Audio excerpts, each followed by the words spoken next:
É evidente que o Florestan, sendo quem ele era e desejando ser um grande sociólogo, é evidente que o Marx pontilha tudo, né?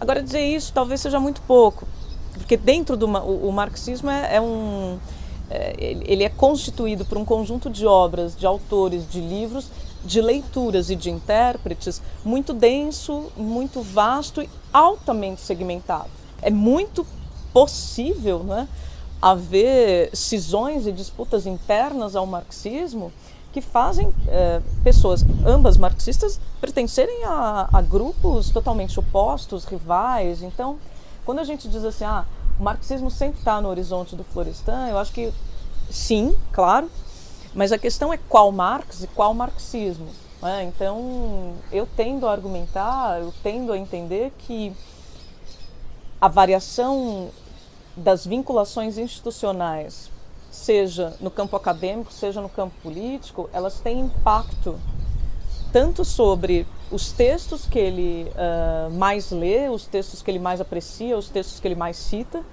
quanto nos princípios dessa leitura também, não é? Então, uma coisa é aquele jovem Florestan descobrindo Marx, outra coisa é o maduro Florestan escrevendo aquela introdução para a coleção Grandes Cientistas Sociais, que é alguma coisa da ordem do extraordinário. Então,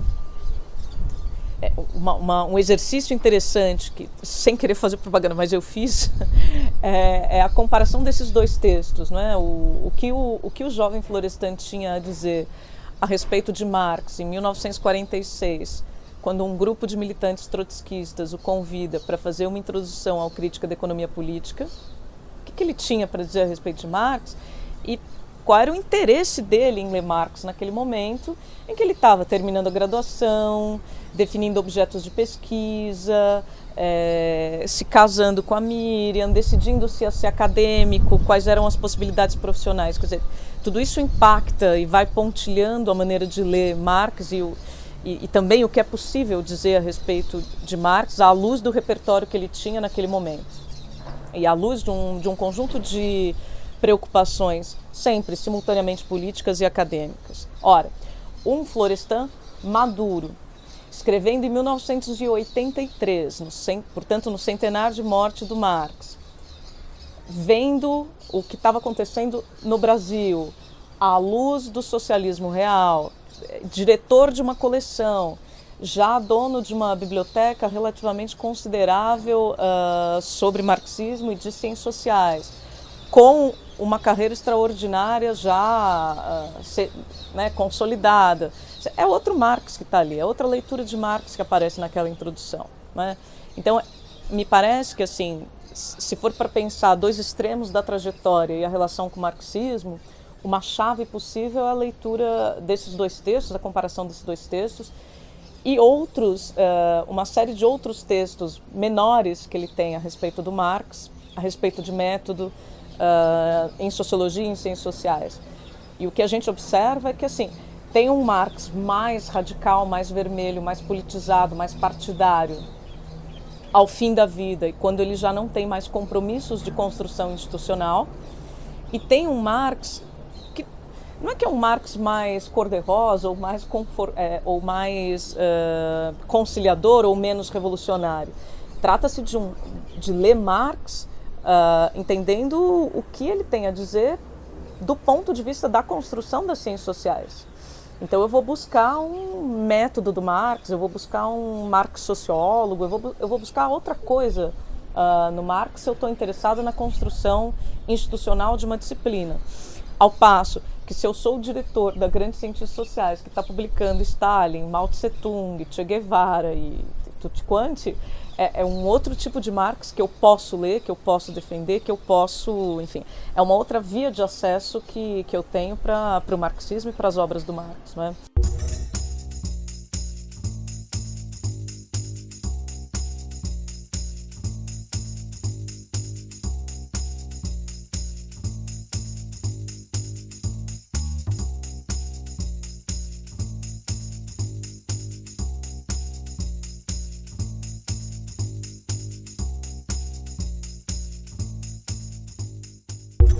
Bom, há muita especulação a respeito da saúde, da desilusão, enfim.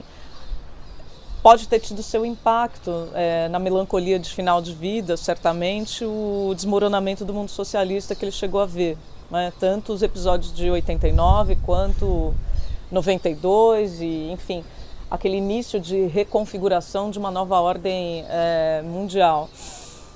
E eu não acho... o interessante é que eu suspeito, quer dizer, um pouco disso é especulação. Eu era muito jovem quando isso tudo estava acontecendo, eu estudei mais o Florestan, o jovem Florestan, e depois ele maduro, e pouco os escritos dele a respeito do fim da União Soviética. Mas ele tinha uma certa tendência, sobretudo nos artigos de jornal, no acompanhamento da Constituinte. Ele foi um dos constituintes, não é? Tem um livro belíssimo que ele reconstitui as brigas dentro da Constituinte.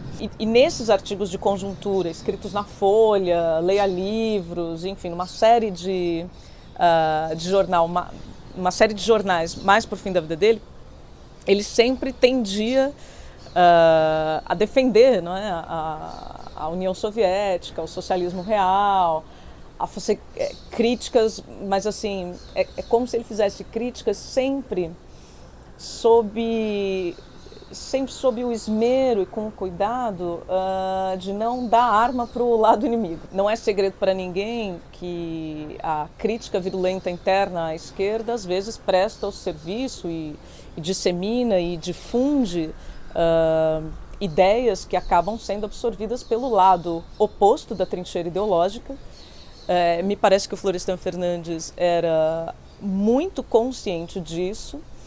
Então, naturalmente, ele não é nenhum defensor translocado da herança stalinista, não é disso que se trata, mas também ele não é um crítico translocado inconsciente de que, dependendo do que ele fala, como ele fala e onde ele fala, ele poderia estar fazendo o trabalho favorável ao inimigo, certo?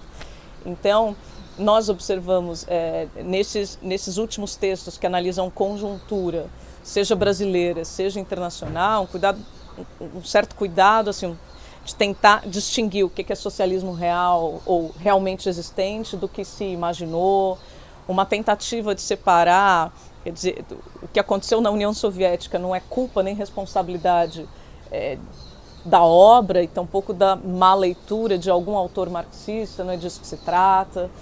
Ele tem sempre uma tentativa esperançosa de aposta no socialismo, enfim, ao qual se chegaria em algum momento, de algum modo. Quer dizer, isso não sai do horizonte de atuação, por mais que a atuação tenha dimensões comezinhas, não é? Como tem dentro da comissão de que ele faz parte na Assembleia Constituinte, por exemplo. Quer dizer, ele está concomitantemente ali escrevendo a Constituinte, vendo o intestino do Estado brasileiro, né? Vendo as alianças conciliadoras de fim de ditadura serem tecidas e olhando para o mundo, mas tentando se alimentar de uma esperança de que o que ele estava ali, naquela luta comezinha, tinha alguma espécie de vínculo com uma causa maior, que naturalmente era a do socialismo, né? Bandeira que ele absolutamente jamais abandonou.